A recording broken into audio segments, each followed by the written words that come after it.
Hi everyone, welcome back to our channel. आज की video में हम डिस्कस करेंगे BLS ई सर्विसेज लिमिटेड के आईपीओ के बारे में। कंपनी क्या है, क्या करती है, आईपीओ की क्या डिटेल्स है एंड आपको इसके अंदर इन्वेस्ट करना चाहिए या नहीं। सबसे पहले बात करते हैं आईपीओ के बारे में।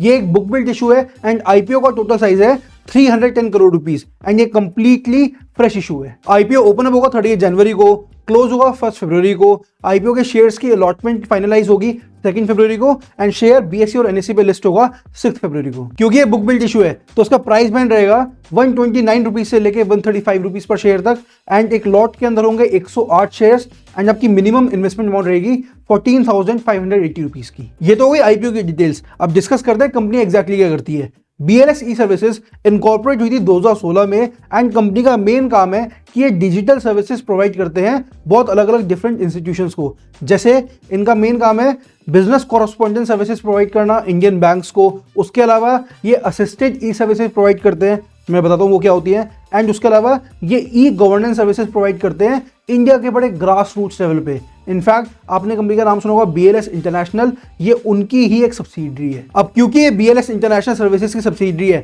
तो यू शुड नो कि वो क्या करती है एग्जैक्टली। इनका मेन काम है कि ये वीजा, पासपोर्ट, कॉन्सुलर और बाकी सारी सिटीजन सर्विसेज प्रोवाइड करवाते हैं बहुत सारी गवर्नमेंट ऑर्गेनाइजेशंस को across Asia, Africa, Europe, south America, north America, middle east, जो कि इनका ओवरऑल टेक्नोलॉजी बेस्ड प्लेटफॉर्म है उसके थ्रू ये सारी सर्विसेज प्रोवाइड करवाते हैं।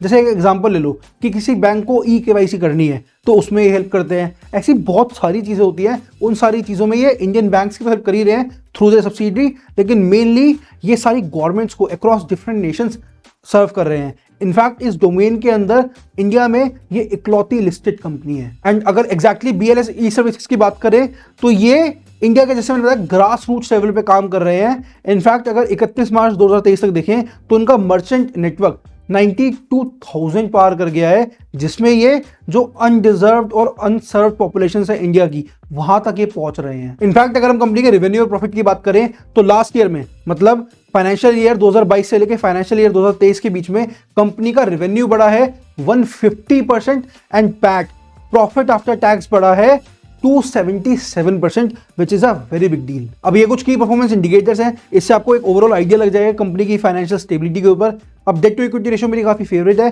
तो उसका मैं बता देता हूं कि 0.05 है। मतलब कंपनी के पास जितनी इक्विटी है उससे काफी कम डेट है। Let's say for an example company की इक्विटी 10 लाख रुपए है तो उसके मुकाबले उनके पास डेट सिर्फ 50,000 रुपए है, जो कि बहुत ही बढ़िया बात है कि कंपनी कैश रिच है ऑलमोस्ट। अब अगर बात करें कंपनी के ऑब्जेक्टिव्स की तो वो काफी इंटरेस्टिंग है। नंबर 1 कंपनी का ऑब्जेक्टिव है कि उनको अपना टेक्नोलॉजिकल इंफ्रास्ट्रक्चर काफी स्ट्रेंथन करना है ताकि वो एग्जिस्टिंग प्लेटफॉर्म्स को नई कैपेबिलिटीज दे पाए और अच्छे से ग्रो कर पाए। सेकंड इनका ऑब्जेक्टिव है कि इनको फंडिंग इनिशिएटिव्स स्टार्ट करने हैं ताकि इनके जो BLS स्टोर्स हैं उनकी ऑर्गेनिक ग्रोथ हो पाए। तीसरा, इनको अपनी इनऑर्गेनिक ग्रोथ करनी है नई एक्विजिशंस करके। तो किसी कंपनी के अगर ऑब्जेक्टिव इतने क्लियर होते हैं ना कि उनको एग्जिस्टिंग टेक्नोलॉजी इंप्रूव करनी है, जो एग्जिस्टिंग उनका बिजनेस है उसको ऑर्गेनिकली ग्रो करना है एंड जो उनका मतलब और भी तरीके से उनको एक्विजिशन करके बिजनेस को ग्रो करना है, तो एक सारी चीजें ना एक बिजनेस का कहीं ना कहीं डिफाइन करती है कि ओके उनके गोल्स काफी क्लियर है एंड ऐसे ऑब्जेक्टिव्स होना काफी अच्छी चीज है। अब देखो ओवरऑल मैं अगर आपको इसमें फीडबैक दूं, so this is not a stock recommendation at all, but फिर भी आपको फीडबैक दूं तो कंपनी एक इकलौती डिजिटल सर्विस प्रोवाइडर है एंड जो इंडिया का गोल है डिजिटल इंडिया, उसमें इन सारी सर्विसेज की रिक्वायरमेंट बहुत ज़्यादा है। तो ये अगर एक ही सर्विस प्रोवाइडर है, इसकी रिक्वायरमेंट बहुत ज़्यादा है। बेसिक इकोनॉमिकल लेवल पे देखें, इकोनॉमिक्स के लेवल पे देखें तो किसी चीज़ की डिमांड बहुत ज़्यादा है, सप्लायर एक ही है, तो आज से इन्वेस्ट करना चाहिए। जो ओवरऑल जिस तरीके से आईपीओ को प्राइस करा गया है वो भी काफ़ी अच्छे तरीके से प्राइस करा गया है गिवन देयर एनुअलाइज्ड रिपोर्ट्स वगैरह। सो आज से कि आप इसके अंदर इन्वेस्ट कर सकते हो। ऑब्वियसली अपनी रिसर्च करो, मेरी वीडियो देखिए और भी वीडियोस देखो और भी अपनी एनालिसिस करो, उसके बाद ही रिसर्च करना। बट हाँ, ये एक आईपीओ जिसमें आप रिसर्च कर सकते हो, इन्वेस्ट कर सकते हो।